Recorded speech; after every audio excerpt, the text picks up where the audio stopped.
with this. Wayne, every week when I do marriage seminars, I do about 30 seminars a year all over the country. They're Saturday events.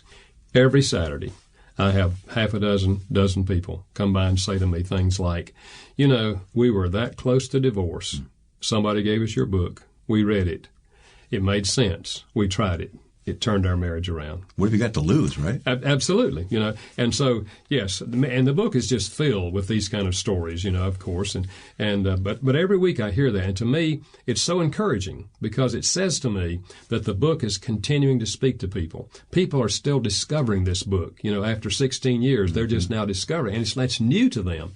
And when you do discover it and apply it in your marriage, it makes a tremendous difference in your marriage. Gary, tell me more what goes on inside you when you hear people come to you and say, God has used your book this way in my life. But for both you and your wife, because this has been a team project, hasn't it? Well, it has been. And, my wife and I originally wanted to go to Africa. That was our goal, to go to Africa and teach in a seminary, train national workers how to reach their people for Christ. And we were turned down because of my wife's health. And they said she would not survive in another country. Well, she's done well through the years. She's learned how to cope with things, and she's done well. And we were very disappointed. It was very disturbing to us. But then as the years went along and I began to write books and so forth, they send us all the editions of all the foreign, send us copies of that. And you're fluent in all those languages. Yeah, right. People think if I write in their language, I can read their language. But but my wife and I pray for the countries, and we pray for the books when the books come in. And I don't know, 2 or 3 years ago, we had opened up a box of books, and I looked up at my wife, and she was crying. And I said, Carolyn, why are you crying? She said, Gary, I'm just remembering. We wanted to go to the mission field, and now your books are all over the world. And it was just that moment of, in which we just realized the sovereignty of God over our lives. Mm-hmm. He had all this in mind. When we were turned down for the mission field, it never crossed my mind to write a book. In fact, it never crossed my mind to get into counseling either. God had a better idea. God has a way of channeling our lives where He's prepared us to minister.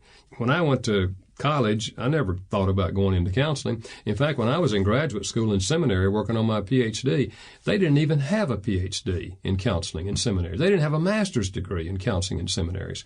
So my counseling, I learned after I got out of school. After I got my PhD, I learned how to counsel. And so my PhD was in adult education. How do adults learn, But I got in the church and I found out people are hurting in their marriage and they want to talk about it.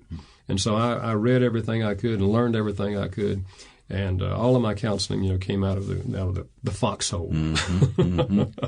Very interesting. I'm sure you talk about this in the book, but what if a husband and wife aren't on the same wavelength at all? Yeah. And let's say the wife picks up this book, thinks this is great, and wants to implement this, but her husband's not cooperating. Well, I find that often in my counseling. A wife will come alone, or a husband will come alone and say, my husband will not come for counseling. He won't even read a book. He won't even talk about us. And they come very defeated, but they come also asking, is there anything I can do? And what I've done many, many, many times through the years, after I've heard their story and felt their pain, I share the concept of the 5 love languages and how all of us desperately need to feel loved. And that just as the wife feels unloved sitting in my office, the husband probably feels unloved too. He's at home, but he won't come for counseling, but he doesn't feel loved either. He's clammed up about it. Yeah, right. And so I share with her that concept, and that the most powerful thing we can do for another person is to choose to love them in their language over a long period of time, unconditionally, no matter how they respond. No payback? No payback at all. Just don't expect anything. And over and over again, I've seen those husbands, or sometimes it's the wife, who melts when they start to get love in their own language. I remember years and years ago, a wife stopped by my office and she said, I'm on my way to the lawyer's office. I don't know why I came in here.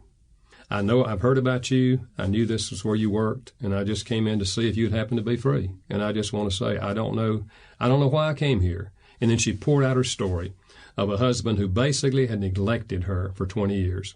She said he works all day. He has an automotive shop in the backyard. He works on cars in the evening. One night a week he goes out with the guys and drinks. He doesn't get drunk, but he comes home. And she said, he expects me to have his meal ready every night. He expects me to have his clothes clean. He expects me to have sex with him at least once a week. And that's all there is to it.